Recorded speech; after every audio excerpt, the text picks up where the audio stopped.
If you're wondering whether you are too old to start an IT career, I personally think that you're asking the wrong question.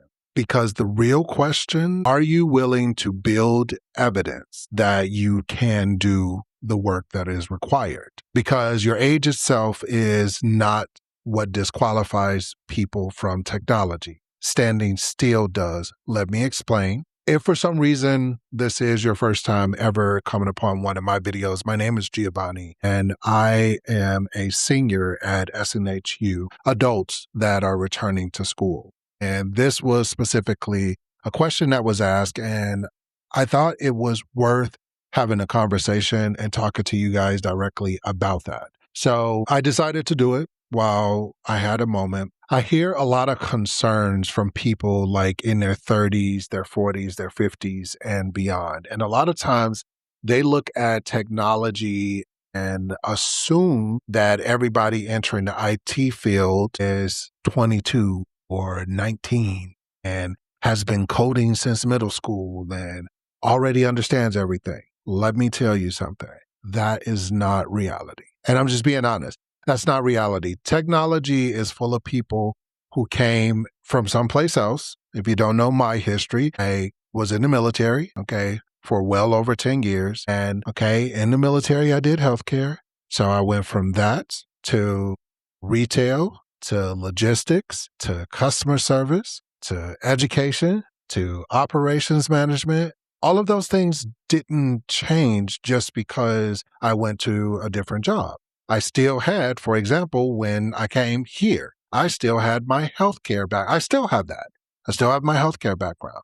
So moving into IT is more about the skills that you're bringing over with you. So when you're older, and this is just specifically for the people 30 and older, that is not to say if you're 25 that you don't have the same thing. I'm speaking to us. So when you're older, so that's one thing. Typically when you're older, you understand how to communicate with difficult people. You already know how to show up consistently, how to solve problems without panicking. And you also typically know how to take ownership of something before it goes wrong. And oftentimes it doesn't go wrong because you're already ahead of the game. So those are not minor skills. I know you may take those as minor skills. Those are skills that are often separate you from someone who knows technology, from someone who's in a company, they've got education, but they haven't been through anything. So they don't really know how to trust the system and trust the process. Now, I'm going to say this. I'm not trying to sell anybody a fantasy because that's just not what my channel is about. A career change can be uncomfortable. And often it is, Your first role may not be what you think when you think of IT, Let me give you an example. You may graduate with a degree, and let's say you graduate with an IT degree. You very well may do that.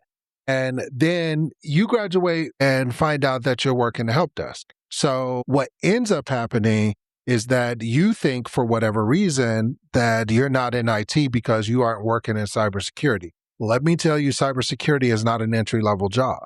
In IT, you're not going to go just because you've been working in operations for 15 years and then you decide to come over to IT. Are you going to go there and become a manager? And IT is one of those things that kind of builds upon itself. So you to school to study, you do labs, you earn certifications, you take the classes,